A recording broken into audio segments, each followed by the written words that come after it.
Alrighty, so I know it's late, but it's time to do the review of the free games that happened this weekend in MLS during the June international break. And, the reason why I had to wait till today is because I had to wait for the highlights of this game between Sporting KC versus New England to be released, which, since this game is on national television, the highlights on the league YouTube channel doesn't release until 24 hours after the kickoff of this game. And, I also didn't watch I did watch part of this one and part of this one. I watched like the last 20 minutes of both of these games, since when the game kicked off.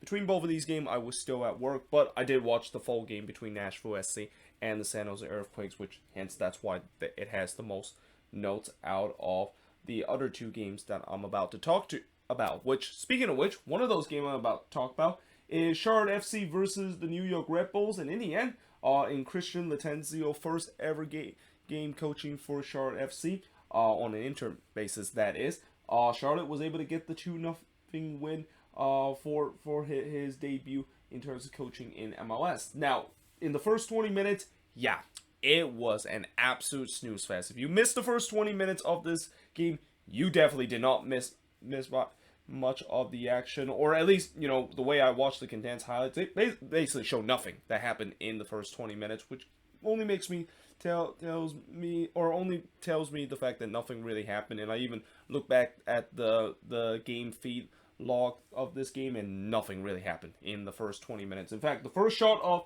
this game didn't came until the 23rd minute. It was actually just a weak shot that Shiki had that goes straight to Cornell. Ortiz did have really the first big opportunity of this game, as he bends one just over the bar from the free kick. The first Red Bull chance didn't came in until the 43rd minute, as Kalina actually robbed Morgan from close range, probably the best chance up to that point, and really the first time that, that wasn't actually the first shot on goal. The first shot on goal was the first shot from Shiki, but really the first time that either goalkeeper had to work hard in terms of keeping their team off the score sheet. But just a couple of minutes later, after that big save from Kalina, Charlotte would score, and it's Ben Bender that scored from Ortiz to give Charlotte a 1-0 lead, and this one came off of a deflection. And I think it's pretty much a poetic justice for Charlotte, the fact that they finally score a deflection goal, because remember how I talked about how they're probably one of the most cursed team in the league in terms of conceding goals that is off of deflection. Like in their early life in MLS and in their first couple of games, they gave up so many goals that were off of deflection, and just such heartbreak, you got to say, for Charlotte fans have to endure those, because again, it has to be super unlucky every time to see their team give up goals that just either came off of a defender or just some weird sequence that somehow is deflected in. So again, it's really poetic justice, the fact that they finally deserve to cheer for a goal that kind of came off of deflection, and kind of at least gets to be on the other end in terms of a deflection that goal. But yeah, that gives Charlotte a 1-0 lead, and that was really the final kick of the first half. But as we go into the second half, Tokens actually mishit a shot from close range. He wants to have that back, because that was a grade A chance for the Red Bulls, and I thought Charlotte kind of looked slow off the block, and the Red Bulls almost capitalized. In fact, it looked like there was a penalty that was given to the Red Bulls in the 57th minute, but then VAR overturned it, because yeah, it was pretty clear that Austin Fletcher basically dived in the box. Like, not only the fact that I wrote here Ortiz did not foul Fletcher in the box, that's just writing it kindly, because what really happened was Fletcher trying to do a dive in the box. And nowadays, in terms of the VAR era, it's kind of hard to get away with it. I still see some player gets away with it even in the VAR era, because MLS, in terms of their implementation of VAR, can be very inconsistent at time. But this was pretty obvious that Fletcher basically dived in the box, and I'm kind of surprised they didn't even get a yellow card for this after when they checked VAR for this, because the league has made that extra emphasis of booking players that clearly trying to draw a penalty, trying to dive in the box. And I feel like they should have done the same thing even when the play is going to be going under VAR review. Now, in the 69th minute, Bender hits it straight to Cornell, but there was two Charlotte players looking to try to tap it in. In fact, I thought that was more of a cross from Ben Bender, and that there was two Charlotte players trying to tap it in, but Cornell made made a huge stop there to catch that one before those two Charlotte players was able to basically stab it in the back post. The announced attendance was 32,064 in this one, which is a pretty good attendance for this game. I mean, this game was a relatively hot play in a hot condition in Charlotte, and that, I think that's also kind of had some effect in terms of how the Red Bulls play in this game, because we know the Red Bulls love to press, and that heat, I think it definitely played a factor where they just didn't look very energetic in this game, and just have that same kind of fluidity and that kind of same energy that they usually do when they go on the press. And we've seen before where when teams do like to press and they have to play in a game that has heat, especially in a day game like this, it can definitely create some problems, and that players won't have the same amount of energy to continue just to press possession after possession. Though in the 82nd minute, Cornell did rob Ishiki, who was one-on-one with the goalkeeper. I mean, Charlotte was looking to try to kill this game off before Cornell was able to deny Rios, who was going through on goal. And that, again, the inability to finish was a problem for Charlotte in this game, and I thought maybe that was going to come back to haunt them, because we've seen before where teams don't finish, and you let this game stay at 1-0 for a very long time, make the other team believe that they could still get a goal to salvage a point. I thought the Red Bulls were going to probably do the same thing, but thankfully for Charlotte, that was not the case, because in the second minute of stoppage time, they would shut the door as Derek Jones would score from Ruiz and Shiki. Now, they said that was his first career MLS goal. I clearly don't believe that. Like, I feel like Derek Jones clearly scored a goal before, whether it was with Nashville SC or doing his short stint with the Houston Dynamo. But yeah, they mentioned that was his first career MLS goal, and again, I got to look back in terms of the stat sheet, because I'm pretty sure he scored a goal in MLS before, and that there's no way in the world this is his first career MLS goal. I mean, if it is, congratulations to Derek Jones in terms of finally getting his first MLS goal, because he's not like he just came into the league. He's playing in almost, I think it's a 62nd appearance, and that, yeah, I mean I am a little bit dumbfounded the fact that this is his first career MLS goal, and that there's got to be a game where before this he actually scored a goal. But for now, on the stat sheet, it says it's his first career MLS goal, and it's also a goal that, as I mentioned, pretty much seal all 3 points for Charlotte as they win this one 2-0 against the Red Bulls. Shots in this one, 11 shots compared to 7 that the Red Bulls had, 5 shots on goal compared to 1 that the Red Bulls had, 4 shots off target compared to 1 that the Red Bulls had, 2 shots that was blocked compared to 5 that the Red Bulls had, and possession-wise, 61% possession compared to 39% possession that the Red Bulls has in this game. And, so far, as I mentioned, the new era of Christian Latenzio on an interim basis has got off to a good start, but we'll see whether or not if that continues, because that's kind of the thing with interim head coach coming into the team, even with the bizarre situation that Charlotte is dealing through. That they're going to get off to a good decent start with that coaching boost from Christian Latenzio, but we'll see whether or not that can continue for the rest of the season.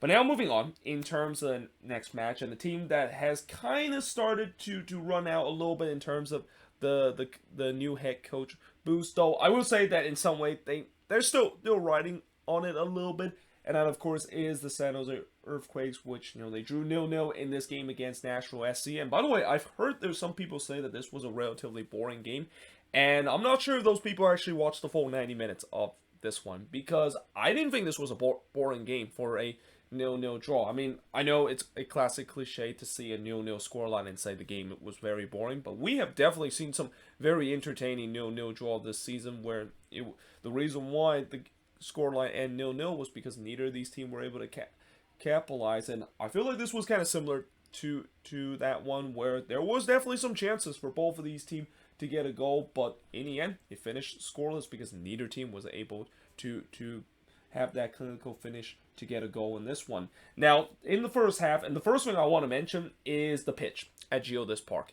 And this has got to be concerning if you are Nashville SC, and especially the grounds crew there, the fact that it was bad in this game. And it shouldn't be this bad. Like, this is only the 4th or 5th home game that Nashville has played in all competition, and a new stadium like that should not have a pitch that look really beaten I mean, I don't know what exactly made that pitch to look beat up. I mean, I know that they had been dealing with weather, and that there was that one game against Atlanta United where they had a long weather delay. But there's been stadiums around MLS that have to deal with long weather delays and have to deal with bad weather, and their pitch have kind of hold up. So something must have gone wrong in terms of the pitch that they basically lay, and that again they're gonna have to figure it out, because for such a beautiful stadium that is, it's absolutely inexcusable to see a pitch that looked like something out of a Central American region kind of pitch, rather than just a top tier brand new stadium kind of MLS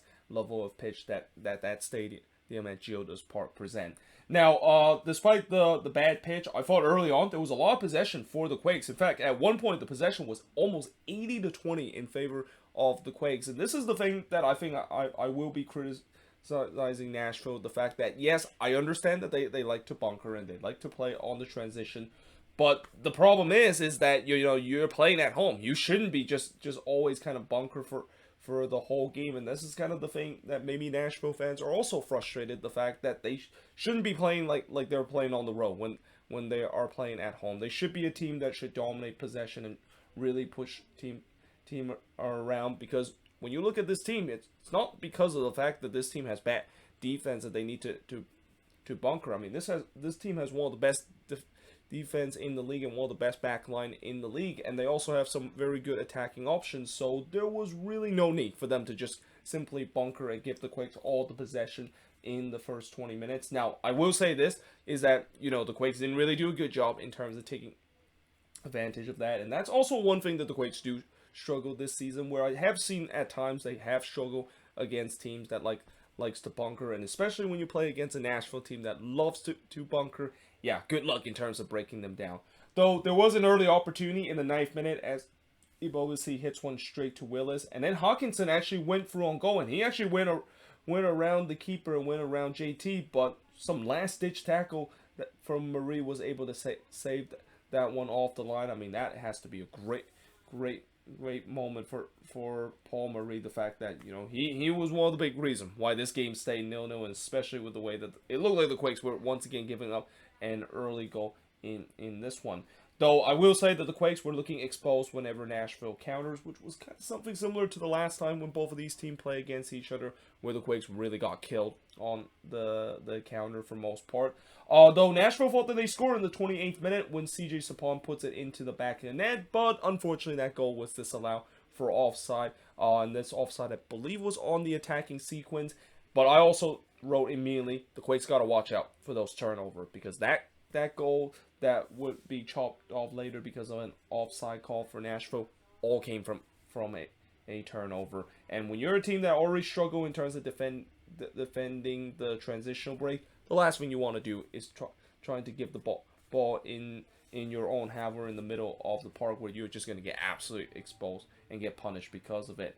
But I also thought that Nashville did start to gain some traction and look for the opener, though Tommy Thompson fired one wide from long range before Cal made a great run, and he actually had a good look at this one, trying to curl one in, but he didn't really put too much power, and it goes straight to Willis. And again, the Quakes look lively at the end, but can they take the lead in this one? Well, the answer is no. In fact, Mark Sinkowski had to make a save here in the first minute stoppage time, as he denied Mukhtar from close range. I didn't think Mukhtar had a decent game in this one, and that credit the Quakes really shutting him down, because he was definitely the offense the last time both of these teams play against each other.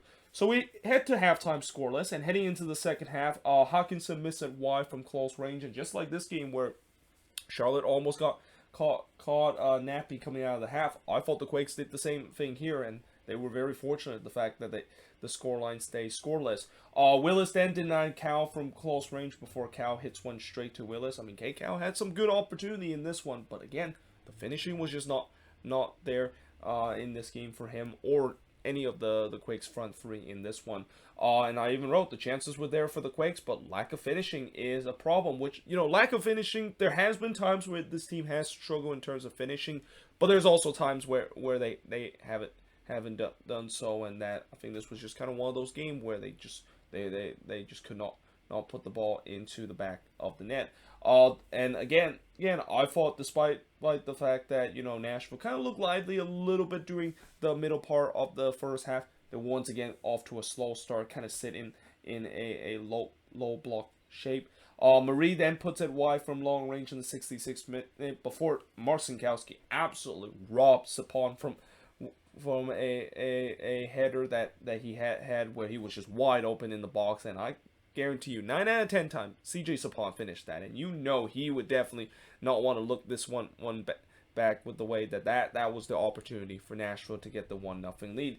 But like I said, Nashville was getting traction again and was pressing for the crucial opener, but then Tommy Thompson had a long-range effort that was actually bobbled by Willis. I mean, that was kind of a nervy moment for Nashville fans when Joe Willis kind of bobbled that, and it looked like it was going to trickle into the net, but he was able to hang on here. But then in the second minute of stoppage time, Onuga hits a volley that hits the backstine netting, and that actually fooled not only the announcer, or not only the Nashville crowd, but also the Twitter announcer, which, don't ask me why I actually listen to the Twitter commentary. I usually never listen. I know why, because this was the only game that was on, and it was kind of awkward to just kind of watch it, the only game on mute. But yeah, that fooled the announcer and part of the Nashville crowd, and even fooled me. Like, I thought that was a goal. Like, I thought that was one of those heartbreaking goals that the Quakes, of course, give up. And I would also say maybe a very typical Quakes moment to give up a late goal on the road. But,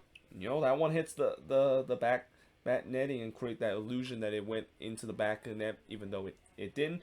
And yeah, in the end, it ends in a scoreless draw in this one. And shots in this one, 14 shots per the 11 that the Quakes had. Both teams had 6 shots on goal. Both teams had 4 shots off target. 4 shots that was blocked per the 1 that the Quakes had. And possession-wise, 45% possession compared to 55% possession that the Quakes has in this game. And even though, yes, it was kind of frustrating to see the Quakes not able to finish in this one, one thing that I'm happy coming out of this game is that, one, they got a point on the road, which those road points are rare for a team that doesn't do well on the road, but also the fact that the defense keep a clean sheet. And that's even rarer with the way that this is only the second clean sheet that the Quakes had, and that, they also keep a clean sheet against a really decent Nashville team, which, again, as much as I know everybody praised the fact that Nashville has a good defense, they also have a very decent attacking, a good 1-2 punch with CJ Sapon and Mukhtar, and even with Randall Leao, who unfortunately is not available in this one. And yeah, I mean, this was a game that I also say, if you were in a Nashville perspective, this was a very frustrating game. And this is kind of a game where, this kind of brings back last season of one of the reasons why Nashville, they did finish third in the East, but they could have finished a lot higher if they were able to get points at home. And these drop points, especially with the way that they have a lot of the home games remain, these drop points definitely hurt. And these are something that they need to figure it out if they do want to get themselves high up the standings. Because, it doesn't matter the fact that they continue to do well on the road and that they able to pick up road points. You don't win at home. Most of the time, that's going to hurt your chances in terms of, well, not just making the playoffs, but also where you, of course, seeded in the playoffs. Though I don't think Nashville would care, because it seems like if you do well on the road, even if you're a lower seed, I don't think they have any issue, because we talk about well, we not only just talk about, but it kind of is logic, the fact that if you're a lower seed and you have to play on the road and you do well on the road, I guess that kind of favors them rather than if they do have to play at home. But that being said, moving on in terms of the next match, and one team that will definitely not make the playoffs this season is Sporting KC. I mean, I think it's pretty clear that they are just in a free fall, and the fact that they're unless if they create a crazy second half resurgence, this team is not making the playoffs, because they lost again at home in this one against New England. Though I will say that this was a very interesting game, where this was a game that there was some interesting momentum swing. But in the end, the refs get a crucial 3 points heading into a short week in a couple of days, where they play against Orlando City at home. Now, early on, Felipe had a long-range shot that was missed wide in the 5th minute, as I thought Sporting KC looked the better team early in this one. But New England gets the opening goal, as Gustavo Bo was able to score from Borja to give the refs a 1-0 lead. He'll try to double that lead for the refs, but just missed it wide in the 6th minute of stoppage time, and we had to halftime with the refs leading 1-0.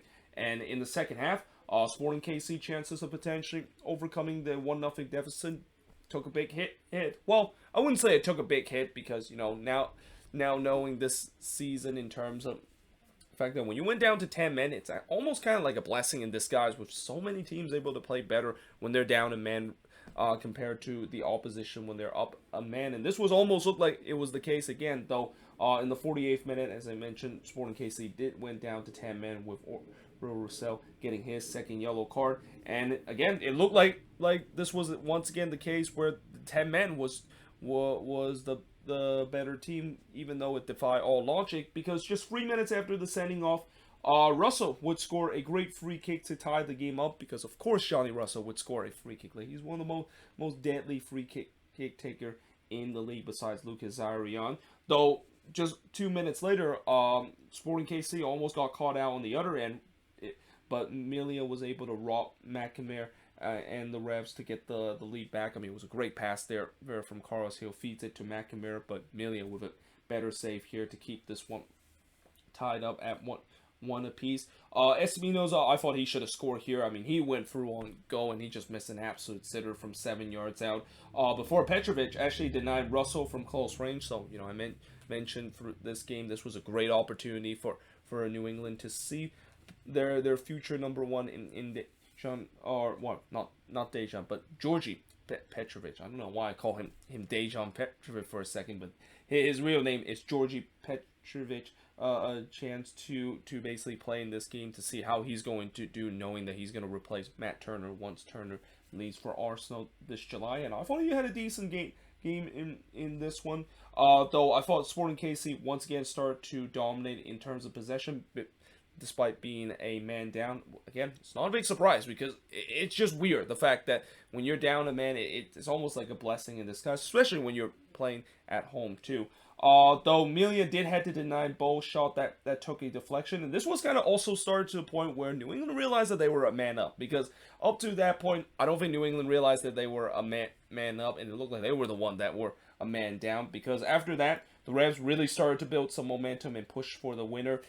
Jones tried to curl one in from 14 yards out, but it missed wide. But then in the 87th minute, Boateng would score to give the Revs the lead back. And, there was definitely some controversy around this one with the way that the linesman actually raised his flag when Boateng basically puts that one into the back net. And then immediately they dropped the flag back down, and the center ref said it was a goal. And that really confused a lot of the Sporting KC players, and especially with Peter Vermees. And knowing Peter Vermees, he was absolutely livid when that, of course, happened, because he thought that goal was disallowed with the linesman raising his flag. And when you look on the replay, I mean, to this day, I don't know what exactly made the linesman raise his flag. Like, it surely can't be offside, because on the attacking sequence, it looks like Boateng was clearly in an onside position. And then there was also talks in the broadcast. I think John Champion mentioned the fact that it could be a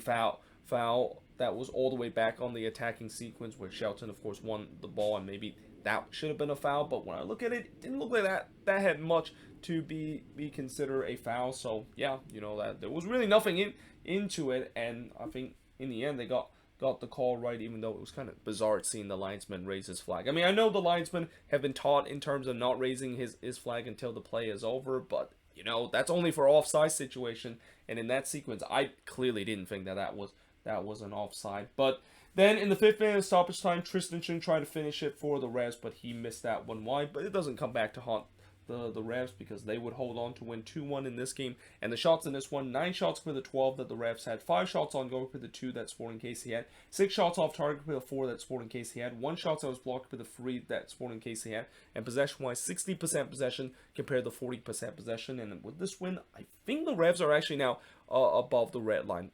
If they're not, they're really close right now, and that, again, this team is slowly starting to get themselves back to where they should be and start to hit their potential after such a slow start to the beginning of the season. And we'll see whether or not if that's going to continue, because like I said, they do have a short week this week. They have to play again during the international break, this time playing at home against Orlando City. But for Sporting KC, I mean, this is just another Another game adds to the frustration of this season where nothing is just going right for this team this season. But there you have it. That is pretty much it in terms of a review for all 3 of these games. Let me know in the comments below what do you think of all 3 of these games. And yeah, hope you guys enjoyed this video. If you do, make sure you guys leave a like, smash the subscribe button. And yeah, I of course will see you guys next time.